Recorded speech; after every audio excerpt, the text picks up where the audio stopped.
भी प्रधानमंत्री इस ढंग की ओछी राजनीति नहीं करता था। लेकिन नरेंद्र मोदी जी सिर्फ भाजपा का प्रचार मंत्री बन करके रह गए। अरे ये जो खुफिया तंत्र फेलियर हुआ है, ये कहीं ना कहीं हमारे नेतृत्व की कमी दर्शा रही है। ये बोल करके जो आए थे कि मजबूत हाथों में भारत है, हम कहीं कमजोर हाथों में तो भारत नहीं दे चुके हैं। आज यदि मान लीजिए सीमा हैदर घुस जाती है, कल कोई आतंकवादी घुस जाता है और आकर के कोई बड़ी अनहोनी कर देता है, उसका जिम्मेवार कौन होगा? पुलवामा का घटना हुआ, वहां पर भी हमारा खुफिया तंत्र का ही नाकामी थी, जिससे हमारा 42 जवान शहीद हुआ था।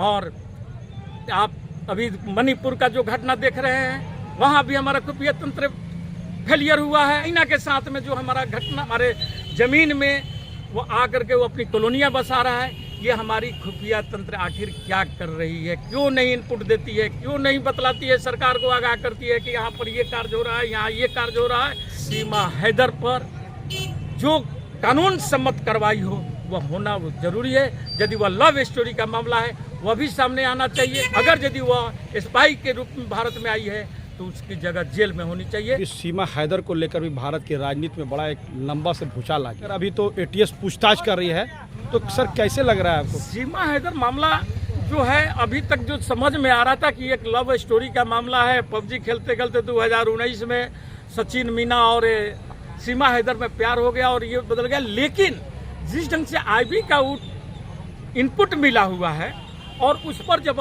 हमारा यूपी एटीएस जांच कर रहा है, और जांच में आपको पता भी होगा कि कल ही सीमा हैदर को पुलिस उठा करके ले गई है और उससे 8 घंटे तक पूछताछ किया गया है। और उस पूछताछ में ये बात आ रहा है कि उनके पास में जो 5 मोबाइलें थी, 5 सिमें थी, जिसमें से 2 मोबाइल को नष्ट कर दिया गया है, सिम को भी कुछ नष्ट किया गया है। आखिर इसका कारण क्या हुआ है? इस एंगल से जब हमारा जांच एजेंसियां जांच कर रही है तो ये दर पर दर बात आ रहा है और कुछ खुलने का। और पाकिस्तान से जो इनपुट मिल रहा है कि सीमा हैदर के परिवार के लोग वहाँ के सेना से जुड़े हुए हैं, उनका भाई भी वहाँ मिलिट्री में है, उनके चाचा भी अच्छे बड़े पोस्ट पर, सूबेदार के पोस्ट पर वहाँ के पाकिस्तान के मिलिट्री में स्थापित हैं। तो कहीं ये पाकिस्तान की चाल तो नहीं है खुफिया, ये अपना स्पाई तो भारत में नहीं भेज करके किसी बड़े अनहोनी घटना के अंजाम देने के लिए तो नहीं ये लोग सोच रहे हैं। इस सारे चीज़ों पर हमारे खुफिया तंत्र इंक्वायरी कर रही है और हो सकता है कि ये आपका सीमा हैदर को जेल भी जाना पड़ जाए, क्योंकि इन पर यह केस बन रहा है कि ये सबूत से छेड़छाड़ की है, सबूत को नष्ट की है। क्योंकि 3 आधार कार्ड, भारतीय आधार कार्ड इनके पास कहाँ से आया है, कौन बनाया, ये सारे चीज़ जांच के विषय बना हुआ है। इनको सीमा हैदर को यहाँ से दुबई, पाकिस्तान से दुबई जाना, दुबई से नेपाल आना और नेपाल से फिर भारत में इन करना, ये सारे चीज़ इंगित कर रहा है कि कहीं ना कहीं कोई पीछे इनकी बड़ी शक्तियां लगी हुई है। और वह बड़ी शक्ति कौन है, इस पर जांच चल रहा है। एटीएस भी कल 8 घंटा पूछताछ किया है, आज भी पूछताछ कर रहा है।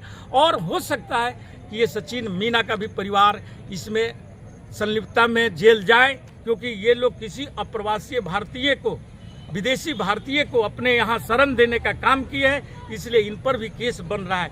लेकिन सबसे बड़ी बात हम आते हैं आज़ाद जी कि ये जो हमारा खुफिया तंत्र फेलियर हुआ है, आखिर क्यों?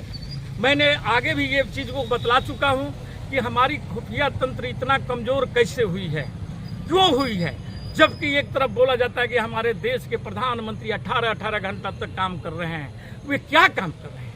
या वे भाजपा के सिर्फ चुनाव प्रचार मंत्री बन करके रह गए हैं, पर्यटन मंत्री बन करके रह गए हैं, या देश के प्रधानमंत्री हैं? ये प्रधानमंत्री मोदी जी को क्लियर करना होगा कि वे देश के प्रधानमंत्री हैं, प्रचार मंत्री हैं, या पर्यटन मंत्री हैं, या विदेश मंत्री हैं।